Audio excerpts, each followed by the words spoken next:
Ellos se fueron ya. Querían tener un mejor contacto con Dios, entonces se iban, en completa soledad. Y esa era una actitud frente a la sociedad también. Era como si sintieran que era incompatible. Uno no puede ser santo en el mundo, tiene que ser santo ec mundo, tomando la palabra mundo como sociedad, ¿no es cierto? Uno para ser santo tiene que salir de la sociedad, tiene que irse. Era el mensaje que daban todos ellos, y yo no critico la comunión con Dios, pero creo que esos anacoretas, fíjese lo que significa anacoreta, fugitivos, retirados, los que se fueron, esos monjes, fíjese lo que significa la palabra monje, solitario, no cumplían con el propósito de Jesucristo, con ese propósito que Jesús esboza en la oración cuando dice, están en el mundo, los he enviado al mundo, no ruego que los quites del mundo.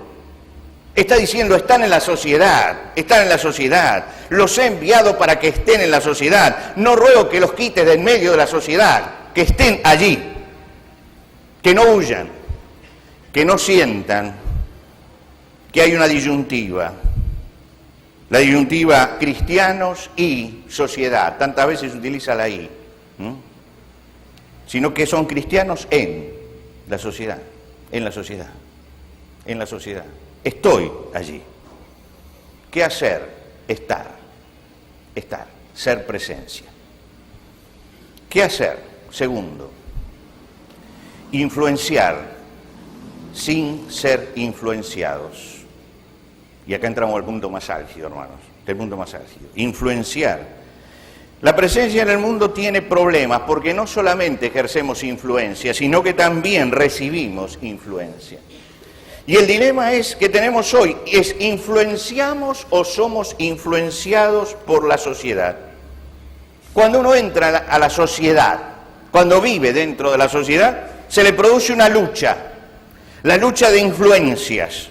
Estoy en una sociedad trivial, superficial, hecha de rituales sincréticos, con hombres que no miran más que el presente, sin contenidos éticos y espirituales. Ahora, ¿qué es lo que tengo que hacer? Hay una lucha de influencias, o nosotros influenciamos en el mundo, o el mundo influencia en nosotros. Hay una dialéctica que no se puede evitar. Y el problema permanente de la Iglesia, históricamente,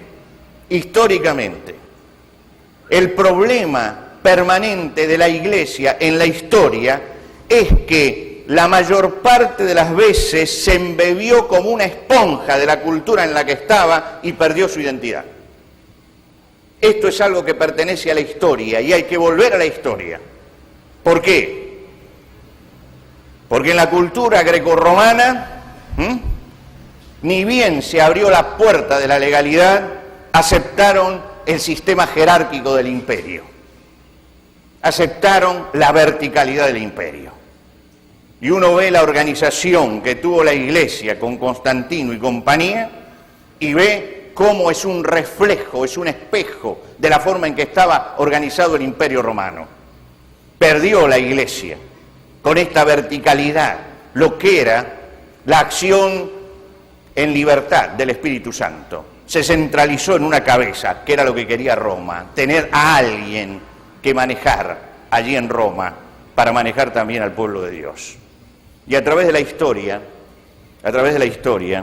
muchas veces los cristianos se han parecido a esa película de Woody Allen, Selig. Esa película, yo no soy un fanático de Woody Allen, Yo con Woody Allen es como un chicle para mí. Lo mastico, ni lo trago ni lo escupo. ¿No es cierto? Está allí. Pero creo que esta película ha sido muy buena. Muestra a un hombre falto de identidad, que donde va, toma la forma, incluso exterior, de donde está. Y eso le pasó a la Iglesia. Durante el medioevo se hizo feudal. Los cristianos se hacían feudales.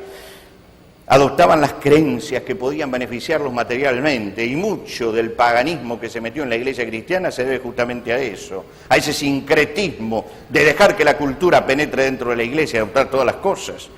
Con el sistema capitalista se aburguesó la Iglesia, Entonces su discurso era: los pobres son pobres por voluntad de Dios, punto, punto. Y defendieron hasta la esclavitud, hicieron teología de la esclavitud, y defendieron hasta la esclavitud.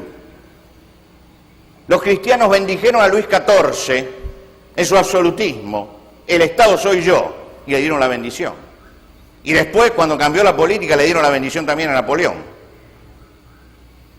Durante el nazismo, ¿cuántos cristianos adhirieron a Hitler? Iglesias enteras apoyaron al régimen nazi con todas sus propuestas. Aceptaron, hasta que Hitler le dijera: los pastores tienen que ser arios. Y lo aceptaron. Y este es un problema que tenemos en la historia. Esto que ha sucedido tiene que servirnos a nosotros. Estamos dentro de una cultura. La cultura quiere influenciar en nosotros. Y tenemos que pensar que el pueblo de Dios en la historia ha dado muestras de ser influenciable por las culturas. Y que las cargas que ha tenido la Iglesia y que le costó tanto sacarse de encima, fue justamente porque hubo tiempos en que se aceptó la influencia de la sociedad. Y lo que se aceptó en tiempo del Imperio Romano necesitó la reforma religiosa del siglo XVI con mucha fuerza y mucha sangre para poder revertirlo. Tenemos que volver a aprender de la historia. Jeremías le da una clave al pueblo, el Dios le da una clave a Jeremías. Jeremías, frente a esto, siente que está como frente a una depresión, y Dios le habla al profeta y lo anima, pero le da la clave de cómo manejarse. Le dice: conviértanse ellos a ti y tú no te conviertas a ellos.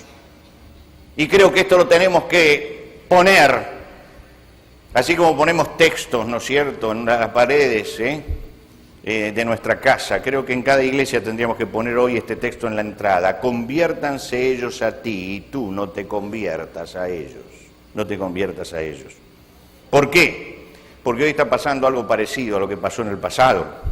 Nombramiento de apóstoles, la verticalidad de Constantino nuevamente entre nosotros. En mi ciudad, la ciudad donde yo vivo, hay tres fraternidades pastorales. Se formó una, se pelearon. Se formó la segunda, fraternidad pastoral número 2. Se pelearon. Se formó la tercera. Esta es fraternidad apostólica. Somos más que los otros dos. ¿Se da cuenta? Volvemos a la verticalidad. Esta lucha por el poder. ¿Por qué? Porque en vez de ir a la palabra de Dios, estamos escuchando demasiado las voces que nos bajan de los países poderosos, imperialistas, que es donde se gestan estas teologías. Cuidado con esto. Esto no se gesta aquí en América Latina. Esto se gesta en el norte y baja. Y no sería extraño que detrás de esto hubiera una intencionalidad política también. Cuidado con esto. Y si usted no cree esto, fíjese y vaya a leer en la historia lo que pasó el 15 de diciembre de 1975 en el Senado de los Estados Unidos, cuando la Sociedad Bautista del Sur se presentó e hizo un pedido. Vaya y léalo. ¿Qué fue lo que pidió? ¿Qué fue lo que pidió? Y usted se va a dar cuenta que muchas veces hay intencionalidad política en muchas cosas que suceden en América Latina. Lo vemos allá, lo hacen allá, lo trasladamos acá. Y por eso, porque estamos copiando de lo que es la decadencia, es que estamos como estamos.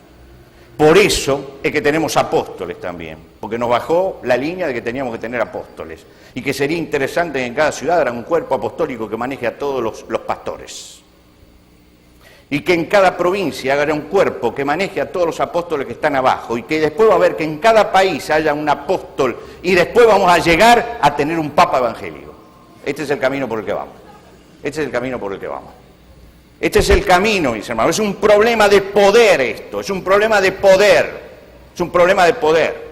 Tengamos cuidado, porque lo vemos en el norte, convertimos a nuestras iglesias en discotecas. Porque lo vemos en el norte.